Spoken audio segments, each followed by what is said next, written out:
Hi, my name is Dennis Kiley, and I'm the president of the EcoPsychology Initiative.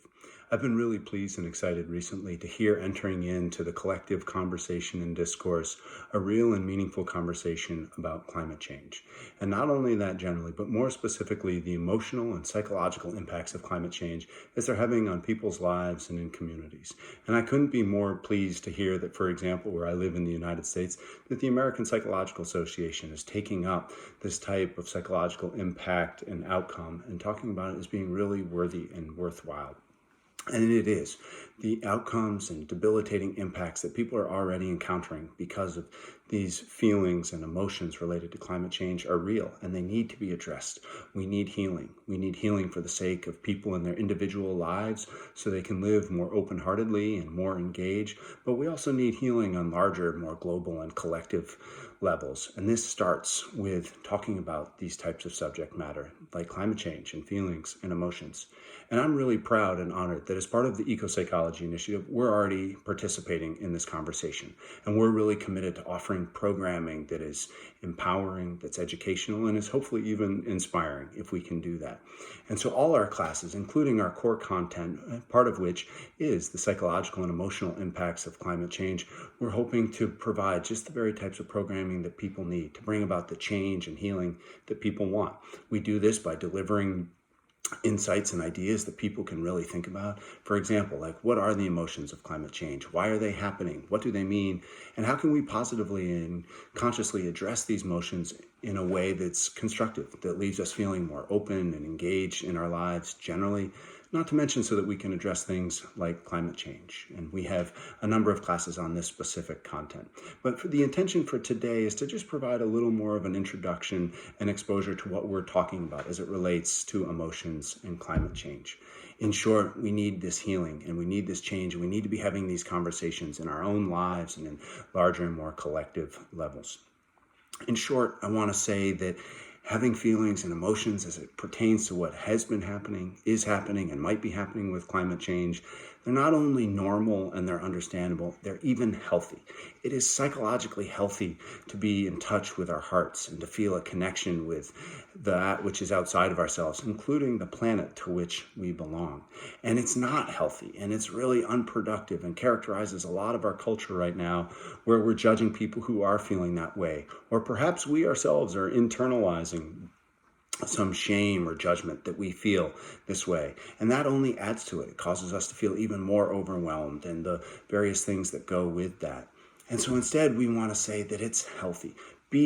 Embrace and be proud that you're in touch with your heart, your feelings, that you feel a connection to the natural world. And this is going to foster the very types of change that we are needing more of, both on our individual levels as well as on our collective levels.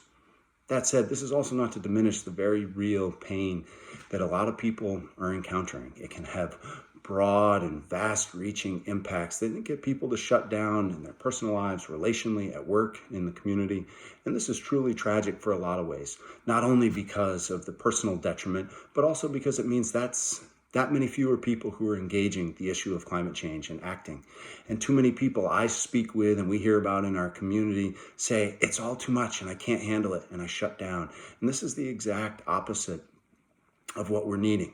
We need people to know that the only way through these emotions is to go into them on a deeper level. And this is going to bring the type of healing and relief and open-heartedness that we're all wanting. And so what are some of these emotions that people are encountering? At the EcoPsychology Initiative, we talk about 4 primary categories. We have anxiety and fear. Yeah, this makes a lot of sense. If we're paying attention to the science and the forecast that if we don't act now, there could be absolutely catastrophic outcomes. And in the same way, when people recognize that there's a stunning lack of leadership on political, social, economic levels in organizations and in businesses and communities, then all of a sudden we realize that, yeah, there's reasons for the second category, which is despair and hopelessness. And in that same vein, there's also anger and outrage, which is similarly just as justifiable and understandable and healthy. And finally, we talk about grief and sadness. The people who really can feel into themselves and to the world around them recognizes that there's a lot of loss, hurt, and pain that's happening all around. That's happening to other people, it's happening to the planet generally, and it's happening to the non-human world and beings that reside in there. And so Yeah, all of this makes a lot of sense. As part of our additional programming and curriculum, we go into a lot more depth. For example, we talk about Elizabeth Kubler-Ross's 5 stages of grief on the continuum of denial to acceptance. And we make the correlation and the conversation pertinent to, as we talk about different individual and collective responses to climate change, from the denial to the acceptance, and in that place where people can find healing and openness and they stay engaged and are acting. This is all really about 2 different conversations that are happening, 2 different lenses and ways of seeing the world. One is the old story, and it's gotten us into this mess, not just the planetary mess that we're in, but also the political, economic, and social difficulties and issues that we face right now. What is that old story? What are the views and beliefs and values that characterize this? Well, it's about separation and disconnection, exploitation and excess. It's about technology, mechanization, objectification. The list goes on. I'm sure you can recognize it. And it's an antiquated notion and way of organizing and engaging our world right now. As I said, it's led to a lot of the issues we have. And so what I also want to say is that anyone who feels shame, guilt, or feels badly in any way because they have emotions as it relates to climate change or because they feel a deep connection to the earth, don't buy into that. Resist the old story and recognize that that is part of the pathology that has gotten us into this place and why we feel these things as it is. And instead, what we want to talk about, what we mentioned at the EcoPsychology Initiative, is the new narrative. The new narrative is characterized by connection and respect and empathy for other people as well as the planetary world. And we're talking about belonging and relationships with connection with ourselves, with other people, but just as importantly with the planet and Earth at large and all the non-human beings that are there. So if you happen to be embodying the new narrative, if you're feeling deeply in one way or another, be proud, embrace that, promote it and celebrate it. It's the antithesis of the old story. And it's just the healing we need on these larger systemic levels, but it's also the healing that we need on the individual levels as well. So it's about embrace staying in the heart. It's the catalyst that we're needing for all these changes and healings. Now, having said that, we also don't want to make light of the pain and suffering that a lot of people are going through as a result of these feelings, as a result of feeling connected and being in the heart. It can be overwhelming and debilitating in so many areas, not the least of which is just how people are engaged with climate action. And so therefore, it's really important that we process and connect with our feelings in a conscious and intentional way that's healthy and leads to constructive outcomes. Because I think part of what's happening for a lot of people is they don't have the resources or the knowledge or the practice to be in relationship with the planet or their feelings in a way that doesn't just lead to feeling shut down. So as I said before, the only way through is in. It's to go into those feelings. And yet again, it's consciously and intentionally. It's letting yourself feel. It's not shutting down, avoiding, tuning out, distracting, etc. But it's also not getting totally lost in the head and in those feelings as well. And so consequently, we need practices like mindfulness, which we can't emphasize enough. And those allow us to ride the waves. Those allow us, like the tree in the wind, to blow in the storm, but not to be totally uprooted. What else is necessary? And this is part of what we do with our curriculum, is we try and educate you what's happening, but then empower you with practices. So yes, mindfulness, be embodied, recognize balances, but stay connected. Foster your own self-care, whatever that means. In our other programming, we help people discover some effective strategies for that. Also stay connected to others who share like-minded views, friends, family, and loved ones. Share your experience, listen to other people's stories, and come together to promote this type of relationship and connection.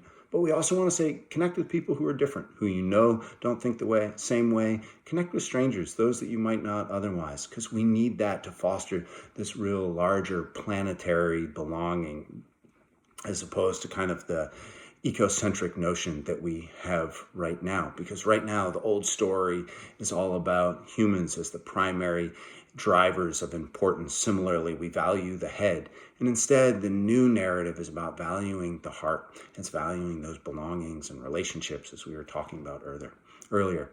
Also, in staying connected to yourself, staying connected to others, but stay connected with the planet as well. Like, there is no replacement for getting outside, feeling water or earth or trees, seeing and interacting with wildlife and biodiversity. There's so many empirical studies and research that is coming out right now that's talking about the healing and therapeutic impacts that come as a result of being outside. So if for no other reason than your own benefit, get outside. It's going to help you find that mindfulness and some of the healing that you're wanting. It's also an antidote for how much of our lives are filled with being in the head. And I don't know about you, but I find that if I read too many doomsday articles or listen to YouTube and watch YouTube videos that have apocalyptic statistics and scientists that would say we're doomed, it certainly just adds more negativity to my life. I don't feel more open-hearted. I don't feel closer to healing or the engagement that I want. So I would say, be conscious and be intentional of the impacts of the media and the conversations that you're a part of. And it's okay to say no. It's okay to walk away and have boundaries and limits. Absolutely, be informed, and that's very important. But just as importantly, make sure that you don't get overwhelmed and take care of yourself. And there's no end if you venture down that rabbit hole of trying to know and figure it all out, or if you think that watching YouTube videos is a replacement for really connecting with the natural world. That's where we really connect in. And furthermore, we know from psychology that if the source of what is bringing and feeling hurt is near you, then stay connected to that. And that type of connection and relationship can be really cathartic for you. So in this case, it's the planet that's suffering. Don't run away from it and hide behind your screens, but actually go out and share your love. Feel that belonging and connection.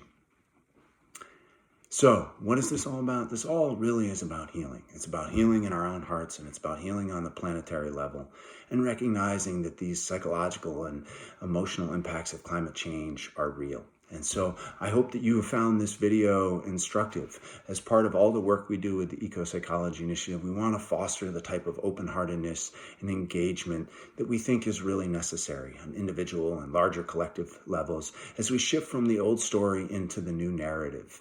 If this is subject matter that you seem interested in, whether what we've talked about now or more generally about psychology and feelings and climate change, then we hope you'll stay connected with us and explore some of our other programming.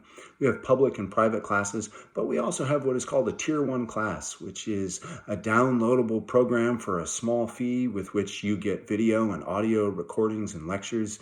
You get resources to learn from additionally. We provide you with a lot of different practices and strategies that you can bring into your own life, as well as class notes and other references that you can use. And we hope that this sounds like something you'll be interested in. But regardless, we invite you to stay connected.